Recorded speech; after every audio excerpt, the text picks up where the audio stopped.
Hi everyone, so I posted Wave 3 of the DLC just yesterday, and it looks like you guys are pretty excited. It's perfect, so am I. Chrome and Robin are looking so sick in those videos, so let's start out by talking about them. Alright, so they reside in the same emblem bracelet. Between Chrome's swordsmanship and Robin's magic, you know we're going to be in for a dangerous duo. So let's check out their new skills. Okay, so the first skill we have here is Sync skill. Basically, it's going to be called Surprise Attack. So the official name is yet to be determined. That's just a translation over from Japanese. But this skill prevents enemy units from launching a counterattack when you use them to attack from avoid boosting terrain such as thickets.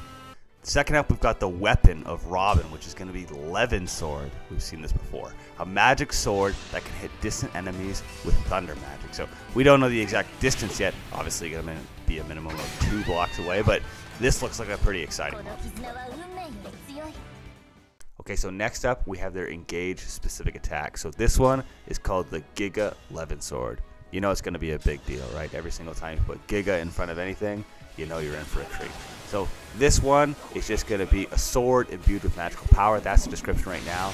But we know it's going to be a step up by far from their Levin Sword. Okay, so let's start off talking about Veronica's Engage weapon, which is Helioscajalf. I don't know if there's even really a way to say that in English. Maybe someone can correct me in the comments. That'd be great. This one is an offensive magic staff. So when initiating combat, enemies cannot counterattack. That is going to be fantastic. Okay, next up, Veronica's Sync skill, which is Reprisal. This allows her to buff an ally's attack by 30%. Okay, that's significant, actually. As long as they're not at full health. Okay, so I like Veronica's Engage attack. This one is Summon Hero, so it randomly summons a unit.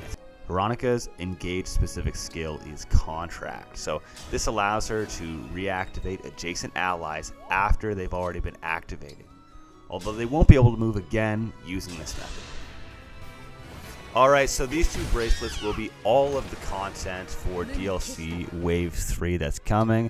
Let's talk about whether or not this is a DLC wave that we should actually be excited about. Veronica is going to be OP, alright? She's going to be OP.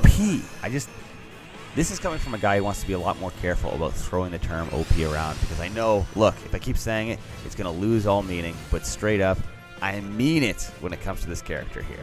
Think about this. With her Engage weapon, enemies can't counter, so it'd be easy to let that slip by without actually letting it sink in. But think about what this means for the lower level characters that you want to grind. Those units can get free XP, free bond level, and contribute damage in one turn without any worry of counterattack. She's definitely going to be a must for helping level up the little guys on your team. Okay, now on top of all this, add on her skill, Reprisal, which lets her buff an ally's attack by 30% as long as they're not at full health. First of all, in maddening mode, my character is rarely, well, honestly, never at full health anyway, so I'm pretty sure I can work with that. And secondly, if we use this on an ally like Panette, we can build up even more damage from her high crit rate. That's one I'm actually really excited to try, to be honest. Alright, now add on her skill, Summon Hero. So in the video we saw that she summoned Marth to fight alongside with us. I mean, that would be epic. It looks like it's going to be a random one, so we don't necessarily know if we're going to get an emblem that we love or don't love as much, but just the fact that this has so much potential, right? This could go so well on a map that's already going poorly. That's something that I like. I gotta be honest though, I'm not a huge fan of unpredictability in this game, so in that sense, I'm unsure of it, but I think it could be a lot of fun for some of you. It's really going to depend on your gaming style, right? Basically, you get one more unit to fight the enemies, and they're actually going to be an OP unit, right? All your emblems are pretty OP at the end of the day compared to your normal characters, so you don't even have to worry if the unit survives or dies, right? Because you're going to be able to summon them anyway. I think this one is pretty exciting, and although it's not necessarily my style, I'm going to play around with it a ton. Okay, so this is the one that I'm most excited for by far. And if you just watched my Seadoll is OP video, then you'll kind of know why, right? So it allows an ally to act again. It's the same as the Dancer skill that we just talked all about in Seedol's video. That's OP. You already know that I love that one. But think about this now. Now we'll have Seedol. Now we're going to have Veronica with Contract. And we have Byleth. What? Have we ever seen this in a Fire Emblem ever? Basically, 3 units that have a dance effect. I don't know what this is going to open up, but I think there's a lot of opportunity here. Potentially, we might break the game. I don't know. You better believe there's going to be more videos to come out on this one.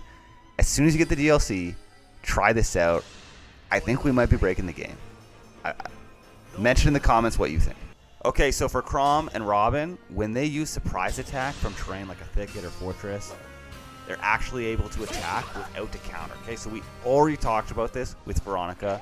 We know that's going to be epic. There's going to be a lot of utility in that, right? So I think we're going to be in for a lot of fun between these 2 emblems. All right, I know I'm really excited about this DLC. I know from the comments and the views that you're very excited about the DLC as well. But I do have a worry, right? I just said, although we're going to have a lot of fun with this, I think there might be aspects of this that actually break the game. But I want to hear what you think, right? The Fire Emblem Engage team's pretty switched on. They're pretty on point. They've been right on everything so far, although they make me angry about their hit rate percentages. Outside of that, they make a really, really good game, right? So I might be off base saying that this could break the game, but I want to hear you say that, right? So you let me know if I'm out of line, or you let me know if you agree with me. And when we start playing this, I want to hear how it's going for you guys too, because I think I'm in for a whole lot of fun.